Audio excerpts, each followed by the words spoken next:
Hi there. In our last video, we talked about addressing the Protestant belief that the church has and still does at times teach error with this setup question. How accessible was the Bible and who could read it in the Middle Ages?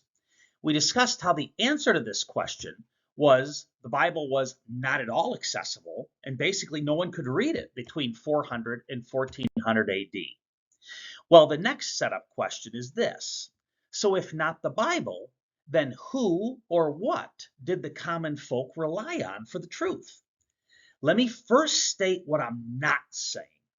I'm not saying that the Bible doesn't have authority or that it shouldn't be relied on, because it is reliable, it does have authority and should be relied on. It's the Word of God.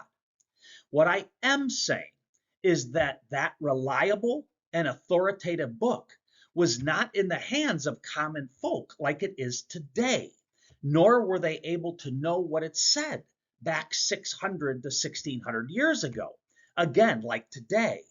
So someone must have presented the truth of the Bible to the people. And who had that responsibility?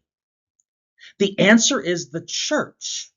As we see in Acts 15, when there was a dispute about the truth, the church met as a council and made the final decision that all Christians were bound to.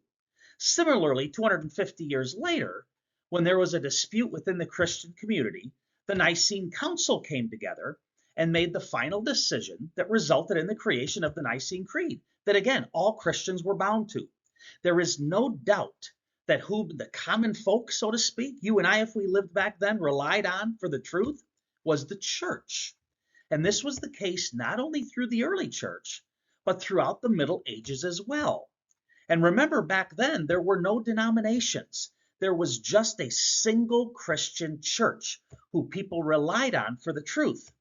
And so now, knowing that, in the next and final video in this third question kind of mini series, addressing whether the church can teach error, we will tackle the last question.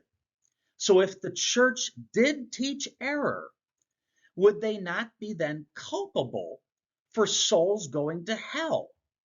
And if that's the case, wouldn't that mean that Jesus then failed to protect his church? Yikes. Until next time, God bless you.